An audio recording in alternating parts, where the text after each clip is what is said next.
几年没见，牙怎么长歪了？牙医前男友看着我那颗小虎牙，偷笑你的牙跟你一样，都喜欢红杏出墙。就是说我不要面子的吗？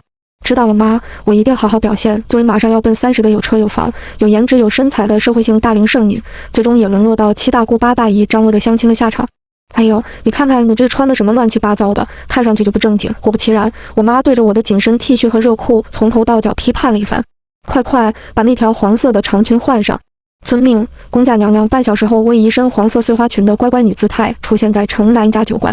我四面大亮了一番，什么人啊？第一次见面就约在酒馆。按照我妈给的提示，那人穿着米色的卫衣，可这黑灯瞎火的，我能认出谁是谁啊？我像个无头苍蝇一样在那场乱窜，一边寻找一边埋怨我妈，她个不靠谱的，好歹给我留性命了，这茫茫人海岂不是大海捞针？远了我看到1把台前坐着一个身着米色卫衣的男人，我将照片与那人的背影比对一番，这也不像啊。照片里那个体态丰盈的男人跟眼前这个宽肩窄腰的人明显不是一个，可两人打扮却一般无二。难不成是 P 图 P 过了？我半信半疑地向他靠近，可越走近越觉得这相亲对象有点眼熟。我伸手戳了戳他的背，嗨，先生，您是来相亲的吗？只见那人面无表情地转身，有事吗？眼前人的音容笑貌映入我的眼底，这张脸我再熟悉不过。我操，前男友！先生，我想我是认错人了，不好意思。我立马抓住手包挡住脸，脚底抹油一溜腰就跑进走廊旁的卫生间。我打开水龙头，抓了把水，冰凉的感觉从指尖传入神经。见鬼，怎么会在这里碰到他？不过他应该没认出是我吧？肯定没认出来，这里灯光这么暗，他肯定以为是认错人了。对，一定是。我不断做着心理建设，探头探脑地朝卫生间外看了眼，没人，看来是没跟来，安全。就在我以为我成功脱身时，一个同样穿米色卫衣的人拦住了我的去路。你就是苏念和吧？肥头猪耳朵的男人贪婪地上下打量我，我盯了卡台的，没想到在这碰上了。你本人倒是比照片上好看，我一时间没反应过来。男人见我茫然，继续道：我是你妈介绍来的相亲对象。啊，是这样啊，我刚才还没认出您，我抱歉地笑了笑。不过我暂时没有相亲的打算，耽误您时间了，实在不好意思。这会儿我全然没了继续跟他客套的心情，继续纠缠下对我并没有好处。这样吧，今天您的消费全由我买单，算我给您赔了不是？我还有事就先走了。见我要走，猪头男立马拉住我，别走啊，苏小姐，你看我们这不是聊得挺投缘的吗？我挣扎大喊，你放开我，你再这样我就喊人了。你喊什么？我就是想和你交流感情。你再这样我真喊人了。男人有恃无恐地看着我，苏小姐，出来玩玩而已嘛。我目光朝吧台的方向看去，卯足了劲大喊，宋诗，救我！宋诗，我的前男友，刚刚米色卫衣持有者。不出我所料，果然朝我的方向看了眼。不过只是看了眼，转头继续装作无事发生。苏小姐，别这么拘束了，我妈还等着抱孙子呢，王八蛋！他油腻的猪手揽上我的腰，我胃里顿时一阵翻江倒海。他让你放手，聋了吗？宋诗一脚踹在猪头男的膝盖上，强迫他跪下，另一套擒拿反折住手臂，将他按在墙上。孙子，你他妈多管什么闲事！猪头男脸上的肉都被挤了出来，可嘴依旧不依不饶。你别等也起来，也他妈的弄死你！嘎巴一声，宋诗将他的胳膊脱臼。不服你就再来试试！我出声制止，宋诗，别惹事，放开他吧！见他求饶，宋诗狠狠踹了他一脚，滚！猪头男恶狠狠地瞪了我一眼，悻悻地走了。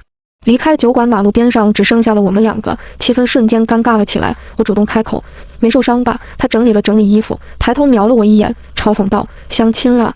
几年不见，现在看人的眼光这么差了？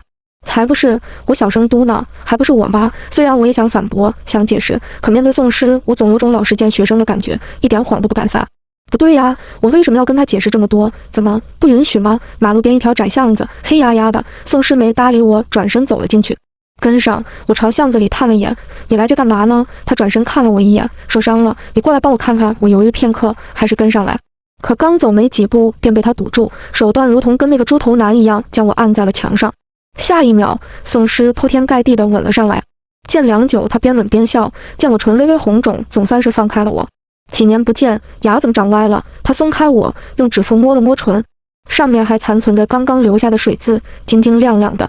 被拇指抹去后，仿佛刚刚什么都没发生过一样。没想到你的牙跟你一样喜欢红杏出墙。我舔了舔腮帮子，哀怨地瞪他一眼。我以前怎么不知道宋医生竟还有这种变态的兴趣？我也没想到苏小姐几年没见，倒是多了个爱咬人的习惯。她倒是一脸正人君子的模样，反倒显得我在做贼心虚。我重振旗鼓，准备找回自己的场子。宋先生旧情复燃，还是图谋不轨，总得给我个解释吧？就不能是念念不忘？他靠在墙上，从口袋里摸了根烟，用牙齿咬住含在下唇。魏宋诗，我记得我们已经是分手了，你亲你前女友这合理吗？伴随着打火机点燃的声音，他说道。没忍住。什么？我没听清。他看我的眼角笑意渐浓，手中的烟被掐灭，随之而来的是我被他捞到怀中。我瞪他，他反倒笑得更肆无忌惮。撩拨的视线落在我的唇边的美人痣，他在试探我的反应。我视线下移，盯上了他的嘴角，宋诗得到了他想要的答复。唇齿交织中，他引导着我找到了那颗长歪的牙。我脸羞红，慌乱地推开。宋诗，你放开我！他将我的手腕箍在腰后，我整个人便被他圈在其中。苏念和，复合，求你！我一愣，抬头看他，他垂眸，眼中是淡淡的落寞，甚至我看到了他眼中的祈求。未曾想有一日，他竟也会卑微到泥土里。我没吭声，他便也不再强迫我。我松了松身子，别过头去不看他。时间不早了，我也该回去了。刚刚的事就当没发生过吧。我叹了口气，今天谢谢你，以后我会多注意的。明明只是一句话，我却说得艰难，甚至没再给他任何一个眼神，整了下衣服，自顾自走了。宋诗看着我的背影，不知道出于什么想法，并没有跟来。我也庆幸他没有跟上。我咬紧下唇，将头抬高，直视着巷子外的烈阳。哪怕再多待一秒，我都怕我会心软。我怕我会哭着告诉他，这些年我都只喜欢他。小何，今天周六，你带弟弟去把牙补一下吧。你弟打球那牙套又给弄坏了，妈妈将早餐收拾进厨房，我帮他跟李医生约诊了。吃完饭赶紧带他过去。我哦了声，将漱口水倒掉。知道了吗？苏长乐，赶紧吃饭，别晚了。自从上次见过宋诗后，下了好几日的雨，难得今天出了太阳。我穿好高跟鞋，无奈地喊了声：“苏长乐，你收拾好没有啊？”来了来了。苏长乐打扮得像颗豆芽菜一般出现在我面前。姐，医院9点9洗牙，你要不要体验一下？我冷脸看他，给我一个花钱的理由。哎呦，你就试试嘛，我给你出钱。他一脸不安好心的样子，我眯着眼睛狐疑道：“事出反常必有妖，说吧，你想干嘛？”哎呦，我的好姐姐，我就是想让你也体验体验那种任人宰割的恐惧感，省得你每次都说只不过是看了牙而已，有什么可怕的？我舒展了下身子，走吧。李医生是苏长乐的主治医生，之前妈妈也有忙不过来的时候，但我也总是推辞陪他来医院的这个任务，总觉得踏入医院就会遇到他。不得不说，我这个第六感还真是准得离谱。我站在就诊室的门前，恨不得当场弄死苏长乐。进来，把门关上，宋诗头都没抬，只是轻飘飘地扔下句话：“宋医生，早知道是你的面诊的话，我宁愿把牙都打碎。你要是想的话，我也可以帮你摘除。”他抬头，将钢笔别在胸口前，还不进来。我不情不愿地进门，还乖巧地关上门，还希望宋医生能把我跟其他患者一样一视同仁。一视同仁4个字几乎是我咬着后槽牙从牙缝里挤出来的。他有条不紊地戴着消毒手套，怎么怕我伺机报复？说实话是挺怕他报复我的。就比如我一口整齐的牙中偏偏有一颗长了反骨的小虎牙，而宋诗就是我那颗小虎牙。我穿着短裙坐在仪器前，他扫了我一眼，淡淡道：“躺好。”可我这个姿势躺也不是，坐也不是。我局促地看着他，该死，早知道能碰见他，不如不穿短裙。虽说宋诗看上去斯文高洁，可我现在这副待宰羔羊的模样，无异是送到饿狼嘴边的肉。送到嘴边那有不吃的道理。宋医生，要不您借我个毯子？他摘掉手套，去到隔间拿一件外套围在我的腰间。苏小姐，9点9的套餐可不包括其他服务，下次找我看诊的话就不用这么费尽心思了。宋诗，我瞪他，可平躺在仪器前瞪人多少有点丢气势。我死鸭子嘴硬回对他：“你的技术也就值医院9点9的团购套餐，是吗？”他凑近，不知什么时候已经重新戴好了医用手套。如果忘了的话，你可以再回顾一下，这里可是会诊室。我本是不信他还能做出什么的，也就是过过嘴瘾罢了。宋诗，我忍着身上轻微的战栗，压低做贼心虚的声音：“你疯了！”我不可置信地看他，本以为只是逞一时口舌之快，没成想真进来真的。他冷下脸盯着我：“苏念和，你真没良心！”我压住耳尖的燥红，继续嘴硬：“宋诗，你现在这厚颜无耻的自信是哪里来的？”他动作一致，依旧冷面冷静地看着我。我看清他瞳仁中倒影的我的影子，亲昵迷离，熟悉的人，熟悉的感觉，好像我们真的回到了曾经。他黑黝黝的眸子死死盯着我，像是盯着手下的猎物。他的眼中带着情绪，带着欲望，带着想要挽回的不甘心。苏念和，为什么要分手？我别过头去，脸红哼唧一声：“你，外面有人！”宋诗垂着脑袋埋在我的颈窝间，脱掉狼皮变成一只温顺的狗狗，我的耳廓也被他柔软的头发挠得痒痒的。苏念和，你还真不会心疼人。他摘掉医用手套扔进垃圾桶内，他手臂撑在我胯骨侧的担架上，弓下身子与我对视。他离我的距离如此近，我看到他眉宇间的惆怅，睫毛下的不忍和鼻尖压抑却慌乱的呼吸。你帮我摘掉眼镜，不知怎地，我乖乖照做。3厘米，1厘米，0，负2厘米。他吻上我的唇，我沉沦地闭上眼，一滴泪停在了眼角。宋诗，你知道吗？我真的超级喜欢你，只喜欢你。到最后这个牙也没能洗上，赔了9.9不成，嘴巴还肿了。苏长乐早已将牙套不好，坐在门外的长椅上等我，见我出来立马迎上来。姐，你怎么这么慢啊？他的目光绕过我，看向我身后的宋诗。姐夫。宋诗先是一愣，随后浅笑点头。好久不见。你跟我姐，你们两个。我瞪了他一眼，不是还有作业没写完吗？抓紧回家写作业去。我推搡着他，抓紧离开这个是非之地，以后再也不会踏足这家医院一步了。不仅话没讲清楚，还被人吃了2次，怎么想想都是亏了。那姐夫再见，小孩子别多管大人的事，再什么见，赶紧走。宋诗站在原地注视着我们两人的背影，笑着对苏长乐招招手，再见，并做了一个打电话的手势。回到家以后，我就感觉苏长乐怪怪的，一个人锁在房间里，就连晚饭都没能出门吃。小何，你弟怎么了？怎么还不出来吃饭啊？不知道呢，从医院回来就这样。我扒拉2口饭，放下筷子，我却喊他。算了，他估计是牙疼吃不下，你待会儿吃完饭去买捆面条，省得他半夜饿了没东西吃。好，我应下继续吃饭。手机收到一条来自苏长乐的微信消息：姐，我想喝便利店的菠菜菌菇汤，求你。好，到时候牙疼可别赖我。吃过晚饭，我换了身衣服便下楼来。7点半的天色渐渐昏了，没了白日的燥热，倒是多了些清凉。我独自去便利店买了个冰激凌，结账。我看了一眼抢在我面前的人，又是宋诗，还真是阴魂不散。许是有缘呢。他笑了笑，亮出付款码，连同这位女士的冰激凌一起付了。我哼了声，一甩头，拿着冰激凌就要走。宋诗点来了根烟，不紧不慢地跟在我身后。宋先生，我停下脚步，转身叉腰看他。我没有报警抓你，不代表你可以一而再再而三地骚扰我。他没吭声，继续叼着烟。我不是说了吗？我皱着眉上前，将他的烟夺下，熄灭，扔进垃圾桶。我最讨厌烟味。那你是不是也讨厌我啊？回答我。他不容置疑的语气让我起了身鸡皮疙瘩。干嘛像教导主任训小学生一样？明明是你抽烟违纪被抓。多讨厌，遵循本心。不过也不喜欢死鸭子嘴硬。苏念和，我追你好不好？他低着头，不敢看我，像当初你追我一样，我们重新开始好不好？我手中的冰激凌只是这会儿的功夫便融化了大半，稍微注意便掉在了地上。我看着手中变轻的重量，索性也将剩余的冰激凌扔进垃圾桶。宋诗，我对你的喜欢就像这个冰激凌，当初是满的，可现在也剩下这一点了，也便没有继续爱的必要了。有必要？他话说的坚定一点，不也是爱吗？我闭上眼睛，眼前尽是那个女人与他相处的模样。艾喜是大我们一届的学姐，她从大1开始便喜欢宋诗，不过她倒并未将我放在眼里，也不屑对我耍些小心机。她放在嘴边的只有一句话：成年人的世界连爱情都要权衡利弊。不过也确实真验证了她的话，宋诗得到了去国外进修的机会，这般她便可一步登天，与她的世家强强联合。而她的人生才刚刚开始，她的人生未来一片光明，可她的人生也将再也不会有我。后来王子与公主在一起，普通人家的女儿羡慕，我留下一封分手信，单方面告知她宣布分手。她在国外进修了3年，听闻最近刚刚回国，便坐上了副院长的位子。只不过令我没想到的是，我们之间的见面比我料想的更早了些。可这世间连真诚者、钟情者、执守者都少之又少，遇到的来来往往的不过都是用爱权衡利弊的背叛者。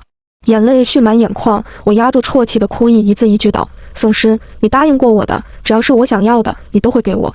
作数吗？宋诗点头，作数，对你说的都作数。好，那我想要剩下的第一场雪，做得到吗？好，我答应你。宋诗看着我，路灯将她毛茸茸的头发照得昏黄，一如我与她初见那般，脸上挂着浅浅的笑。宋诗，我不是你消遣的玩具，我的感情也经不起你玩弄。往后的几日，没了宋诗的阴魂不散，楼道的门口却反常的多了几束鲜花。为此，我爸特意调取了小区楼道内的监控。小何，你猜我今天去居委会调监控发现什么了？什么？爸爸菜兜子里装着一束绣球，拿给我，根本不是我们想的什么恶作剧啊！人贩子标记是一只小狗。我疑惑，小狗？我家房子买得早，老式的小区，住在11楼，这个楼层很少有人每天清晨遛狗的。可不是，我本来想去调监控，可是走到2楼，正好撞见一只大狗叼着这束绣球花往上爬。爸爸倒了杯水，不紧不慢继续说，我当时就觉得不对劲，我就跟着他上来了。果不其然，这花就放在我们家门口了。爸，狗呢？我心里闪过一丝狐疑，觉得事情还是不对劲。我本来想拿点肉犒劳他的，谁知一转头就跑下楼了，我也没拦住，我穿着拖鞋立马追下去。可跑到楼下，全然不见小狗的身影。就在落寞之际，一声犬吠抓住了我的注意。汪汪汪汪！我扭头看去，一只大金毛笑着朝我扑过来。金子，我张开双臂抱住它，瞬间鼻子酸酸的。金子是我跟宋诗在大学时养的狗，分手那会儿我据理力争，可还是被学姐咬走了。只是没想到它竟然还认得我。我揉了揉它毛茸茸的脑袋瓜，金子，你怎么在这里啊？是坏姐姐对你不好吗？没有坏姐姐。宋诗从狗跑出来的草丛中慢慢走近，她现在是单亲，只有哥哥。那我们金子还真是可怜。我撅着嘴继续揉着她的脸，金子想不想姐姐呀？姐姐可是超级想你呢。听着我的话，金子也配合地汪了几声。宋诗双手插在兜里，注视着我们。金子很想你，我也是。我的笑凝固在脸上，站起身看他。宋先生，还希望以后你好好对金子，我也算他办的主人了，我见不得他受欺负。他没有受欺负，只是想姐姐，还有他想让你回来。我也是。宋诗吞吞吐吐半天才开口，金子当妈妈了，你要去看看吗？我低头看了一眼金子，金子，你生小宝宝啦？金子听懂了似的汪了声，开心的摇着尾巴，像是在邀请我。我不忍拒绝，那我换身衣服，笑着又揉了把金子，在这里乖乖等姐姐哦。我转身跑上楼，楼下宋诗蹲在金子面前，从口袋中摸出根鸡肉棒棒糖递给他。金子真棒，待会儿还得靠你帮我劝劝姐姐，让她不要再生哥哥的气了。宋诗的房子离我家并不远，开车也不过几分钟的路程，但这还是我第一次来。站在房门外，我便开始隐隐后悔，怎么感觉像是被人下套了？滴的一声，宋诗拧开门，不进去吗？我踌躇站在门外，心里有种不祥的预感。我就站在门外，你把金子的孩子抱出来给我看看，我就走。你还是自己进来看吧。小奶狗认生。那好吧。我前脚刚踏进门，转个身的功夫，宋诗就将门关上，将我压在门后。宋诗，骗子！宋诗双臂撑住门框，皮笑一声看我。记得之前宋小姐说，睡一觉就可以加速心情愉悦，不知道还作不作数。宋诗，我当然明白她话里是什么意思。娇呼一声，脸涨得通红。这都猴年马月的承诺了。再说宋诗之前可禁欲得很，让她穿个衬衫夹就跟上刑一样，怎么现在倒是风骚许多？你现在都沦落到后面的话，我羞于启齿，被迫现身的地步了吗？傻子！他弹了我个脑瓜崩，进来换鞋，在右手边的鞋柜，我哦了一声，打开鞋柜，里面不少女鞋。我心一凉，别扭着赌气。宋诗，我不穿别人穿过的。别人穿38码小兔子印花的，还要求增高3厘米以上不累脚的拖鞋，好像这都是我的习惯。我回怼道，不要看不起需要增高鞋垫的人。见他懒散地坐在窗边的地毯上，悠哉地开了瓶红酒，全然没有带我去看金子宝宝的意思。宋诗，不是说要带我去看金子的宝宝吗？不急。他笑眼看着我，拍拍身侧的空位，示意我过去坐。你不是想看雪吗？其实也没有那么想看。思念河，想听听这些年我是怎么过来的吗？他明明是笑着对我的，可眼里尽数是苦涩。我从下午待到晚上，酒柜里的红酒开了一瓶又一瓶。我们一起窝在沙发看剧，一起打电动。金子懒懒地趴在地上，时不时抬抬眼皮看一眼我们。一切好像又回到了以前，就连我都震惊，我们竟还有一日能如此亲昵。宋诗自小家里便管束他不可多饮，所以他在外人面前从未醉过，就连我存心灌醉他都未曾实现。可今日他好像醉了，耳尖红红的了，连吐出的气息中都夹杂着酒气。苏念河，我好想你啊！你喝醉了就别说话了，洗洗睡吧。我拿起酒杯又喝了一口。我也许酒未曾醉过了，真想大醉一场，明日醒来一切如初。苏念河，你是不是讨厌我？讨厌？真的吗？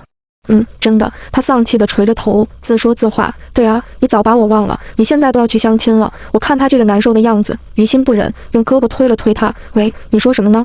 可是我忘不掉你啊，我真的好想你。喂，你别搞得好像我欺负你一样。我别扭地转过头去，不愿面对他。其实也不算太讨厌。真的。他立刻抬头，像个小狗狗一样眼巴巴地看着我，期待着他想要的答案。你怎么像金子一样？你告诉我，你说你不讨厌我。他顿了顿，蓄力道，是不是真的？真的。我转头冲他一笑，我不讨厌你。对啊，我连我自己都欺骗不过，又怎么能欺骗了你？那如果不讨厌的话，能不能试着重新喜欢我？我呆呆地看着他，没吭声。我将酒杯放下，起身准备离开。你喝醉了，我就先走了，要好好休息。苏念河，他拽住我的手腕，将我抱在怀中，强势地吻住我的唇。他的手紧紧搂住我的腰，像是要将我揉进自己的骨血之中。我贪恋他唇上的温度，身上的味道和他。只是这一刻，他将我吻到窒息，吻到身子发软，都舍不得将我放开。我也将这一刻当作世界末日与爱人吻别。或许我们彼此都心知肚明，以后再无瓜葛。宋诗拖着我的脸，两双迷离的眼睛相对，他喘着粗气看我。苏念和，别走，好不好？我推开宋诗，宋诗，你能不能不要现实一点？我们已经分手了。我要走了，以后还是不要再见了。我怕……眼泪开始打转，我吸了吸鼻子，哽咽道：“我怕你以后的女朋友会不高兴。”宋诗呆在原地，任我离开。这一刻，他连一个挽留我的借口都找不到。苏念和，我真的不明白你到底在胡思乱想些想什么？什么以后的女朋友？我在你心里就一点分量没有吗？为什么在我已经准备好跟你求婚的时候，你消失不见？为什么连个理由都不告诉我就要分手？为什么明明你还爱我，却要骗我？苏念和，你真他妈没良心！宋诗憋着气，脸上泪顺着脸颊滑下。我回头看，他哭得像个花猫。其实我想笑的。你干嘛？我小跑过去，卷起袖子，踮脚帮他擦掉泪。大男人哭鼻子，丢不丢人？苏念和，是你先不要我的，我没不要你。你就有，他好幼稚，我索性甩掉袖子，不跟他置气。喂，你当初跟性感学姐去国外双宿双飞，考虑过我的感受吗？怎么有脸在这里恶人先告状的？谁跟性感学姐双宿双飞了？哪有你变心了还给我扣出轨帽子的道理？这么一说，他更委屈了。1.85米的高个子，委屈的把整个人埋在我的肩膀里。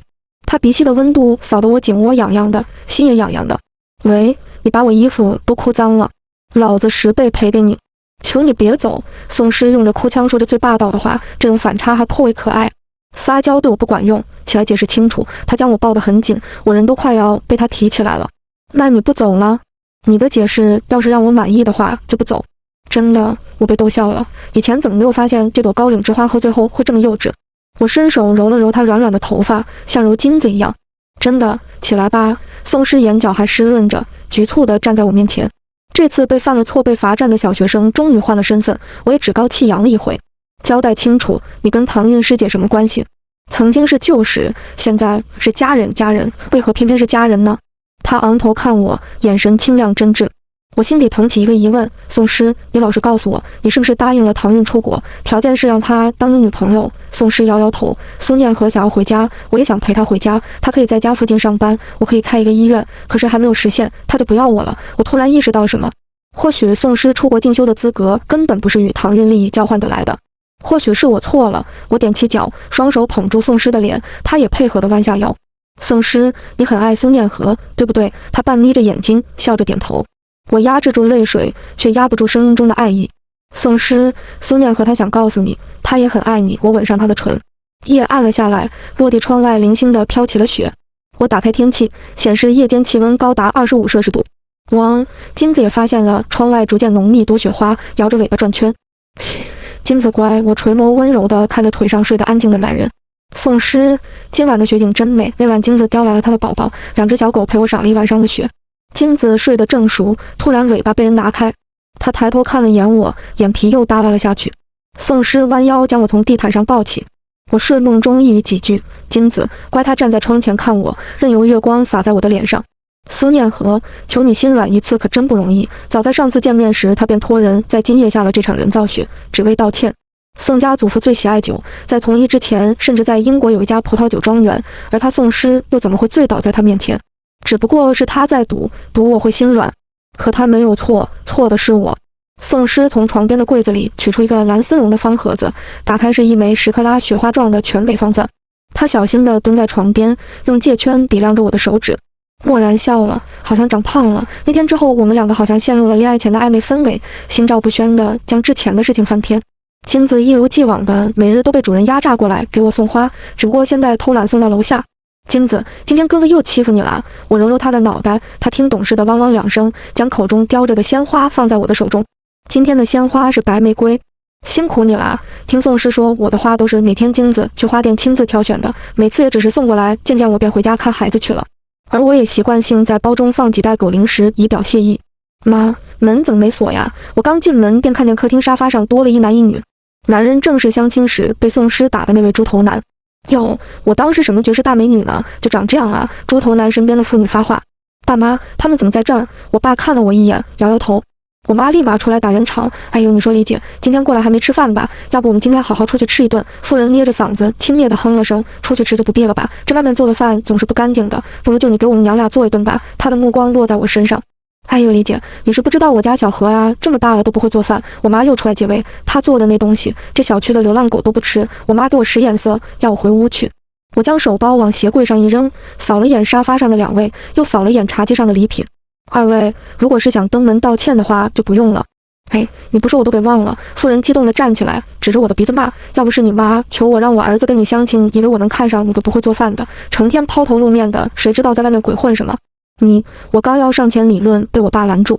哼，在那种不三不四的地方勾引男人，还把我儿子给打了，我就知道你这小贱蹄子花得很。亏我儿子当时说要去酒吧试探你们，这不试探还不知道呢，在外面勾引男人不要脸。李良如，我爸坐不住了，噌地站起来，你真的越老嘴越不干净。我女儿怎么了？名牌大学毕业，正儿八经的工作，不知道比你家这个在家不务正业啃老的儿子好多少倍。你凭什么说我女儿不好？我呸！我妈也站起来骂李良如，我当你老同学，你还真不是个东西，就你儿子这样也不是个好东西，别以为我不知道，就是你们欺负的我儿子。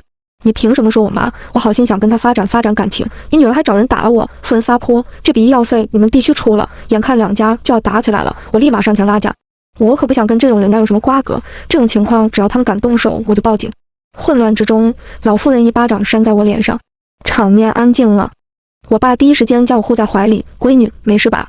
能有什么事？不过一巴掌而已。老妇人还觉得不解气，跟我儿子受的侮辱比起差得远了，这一巴掌就当老娘我替你们教育女儿了。我咬了咬牙，好，爸妈，我们报警。报什么警啊？我刚拿起手机就被猪头男夺了过去，他一脸猥琐地看我，你们凭什么报警？你女儿勾引我在先，不三不四，不知道被多少人睡过，现在在这装什么清纯？我妈抄起茶杯砸向男人，你胡说八道什么？啪的一声，茶杯碎在地上。宋诗双指扣了下门，我已经报警了，等着警察过来处理吧。宋诗，你怎么在这儿？说实话，他出现之前我并不觉得有什么，可在看到他的那一刻，心里便止不住的委屈，眼泪在眼眶里打滚，狼狈的模样又被他看到了。金子从宋诗的身后钻出来，恶狠狠地冲上去咬住妇人的腿。最后我家赔了3针狂犬疫苗，他们鞠躬道歉，我觉得挺划算的。划算什么？傻不傻？宋诗递给我一包冰袋，脸还疼不疼？我乖巧的摇摇头，油腻给我撑腰，不疼。笨蛋，你冲上去干什么？有事不知道要给我打电话呀？我没事啦，我撒娇的看他，你当时怎么会突然出现啊？宋诗哀怨的瞪了我一眼，上门提亲。只不过被人捷足先登不说，没想到还看了场混战，这话里话外这么大的粗味是怎么回事？那我又没答应要嫁给你，你都没跟我求婚，我的心绪突然乱得很，心也提到嗓子眼。不行，我要再想想要不要嫁给你。宋诗没再说什么，只是淡淡的笑着嗯了声好。听见他的回答，我落寞了半刻。其实我想嫁给你。宋诗见我没了兴致，伸手揉了揉我的发头。月底是祖父的生日，要不要陪我回家一趟？我抬头看他，他眼中笑意盎然，是久违的期许。当一切过于美好的时候，不要注意那些隐藏在黑暗中的东西，正潜伏着伺机而动。上次在我家吃了亏，本以为再也不会遇到那家人了，可这段孽缘怎么都就不散了。下午5点，宋诗着急忙慌给我打来电话：苏苏，金子还没回家吗？没有啊，我爸刚刚带他遛弯回来，这会儿应该到家了。怎么了？宋诗嗯了一声，我担心他出什么事，我往你家那边赶过去，你下楼看看他还在不在。好，你路上慢点。我将散着的头发往脑后一扎，穿着睡衣便下楼了。爸妈，我下楼一趟，晚饭你们先吃吧。我沿着小区一条一条逢人就问：阿姨，您看到一只金毛了吗？下午有看见过，就在喷泉那边。好的，谢谢您。我一路叫喊找过去。金子，金子。下午7点的时间，虽然天色不算黑，但也昏了下来。喷泉池亮起了彩灯。金子，你在这儿吗？金子听到姐姐说话了吗？我循着喷泉找，终于在草丛里听到一声弱弱的狗叫。金子，是你吗？我猫着腰凑近看，眼前的景象属实吓我一跳，脚腕一下子扭伤。就在重心不稳要摔进草丛中时，身后一个力道将我拖住。我回头看，宋诗拧着眉。宋诗，金子，没事，别看了。宋诗捂住我的眼睛，害怕的话就闭上眼睛。我颤颤巍巍地将宋诗的手拿掉，映入眼球的是一身血迹，被人打得只剩一口气掉了的金子。他捏了捏我的肩膀，我送金子去医院，你乖乖回家。可是我看着宋诗将外套脱下披在我的肩上，蹲下抱起浑身是血的金子，担心地看着我。金子会没事的，我保证。我吸了吸鼻子，我知道。他点点头，正要走，突然转身看我，目光落在我的脚腕上。待会儿司机带你去医院，处理好脚伤再过来，不然金子也会心疼。我看着我穿着拖鞋的脚，草丛中的乱叉在我的额腿上划破了一道道细小的伤口，这会儿脚腕已经有了青肿的迹象。可我哪里放心得下？简单处理过后，立马奔向宠物医院。金子这是被人恶意打伤，胸部、头部全是积血，医生正在手术室外与宋诗交谈，看面色情况并不容乐观。金子在被捉前有过很大的反抗，以至于激怒了虐待者。片子显示他尾巴和腿骨被人全部裁断，头部应该是用铁棒重击，几处都已经粉碎。金子年岁不小，就算这次侥幸捡回一条命，估计以后也……医生重重叹了口气。金子他……我的声音带着隐隐的颤抖。宋诗注意到了我，低头又看了眼我的脚腕，没说什么。苏苏，金子会没事的，相信我。经过一整晚的抢救，金子总算是脱离了生命危险。我陪宋诗一直等在手术室外。宋诗，金子没事了。他点点头，无力地靠在墙上。等金子痊愈以后，我们带他去草坪上玩飞盘，可以带他一起去野餐。金子的孩子还没起名字呢，到时候我们的婚礼上，金子可是我的娘家人，我不知道该作何安慰他，只得不停地说话。听见结婚二字，他眼中总算闪过一丝兴趣，拉住我的手，苏苏，我们结婚好不好？好，我捧住宋诗的脸，我们结婚。宋诗，你知道吗？我的青春一定要以嫁定作为结尾。我看着他的眼睛浅笑。金子住院期间，我几乎每天都会抽空过来探望，可很少见到宋诗。听医生说，宋诗每天都是晚上过来，在这待一会儿就走。宋诗，我拨通了他的电话，你在哪儿呢？金子今天恢复的已经可以吐舌头笑了，电话那头只是淡淡的嗯了声，不见情绪。苏苏，我还有点事，晚点过去陪你和金子。我隐隐听到电话那头有男人的求饶声，刚想开口追问，电话挂断了。他该不会出什么事了吧？挂断电话，宋诗看着跪在办公室内哭爹喊娘的男人，冷笑一声。李先生，我家金毛是德国赛级犬种，除了按照身价的2倍赔偿外，住院期间的医药费也需要你们赔付，总共30万。30万！这猪头男一脸惊恐，我真的没有这么多钱啊！您就发善心，放你一马！宋诗陡然提高音量，你用铁棍敲碎他的头骨的时候，可曾想过他也是一条生命？你可曾放他一马过？这就是个畜生，畜生是吗？宋诗舌尖顶了一下腮帮子，走上前一把拽住男人的衣领，一拳挥在他的脸上。这一拳我便让你知道什么叫畜生。男人被打得5迷3道，立刻在地上挣扎了起来。我太太是个好人，可我不是。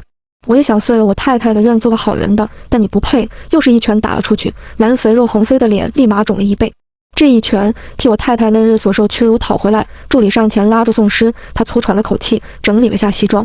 李先生，你应该知道的，如果钱拿不出的话，我们只能法庭上见了。他威胁道，我有100种方法让你把这个钱翻倍吐出来。助理将我的电话递给宋诗，老大，夫人又打过来了。宋诗点点头，厌恶地瞥了眼地上的猪头男，派人盯着他，10日之内拿不出钱，就把这件事放到网上去闹。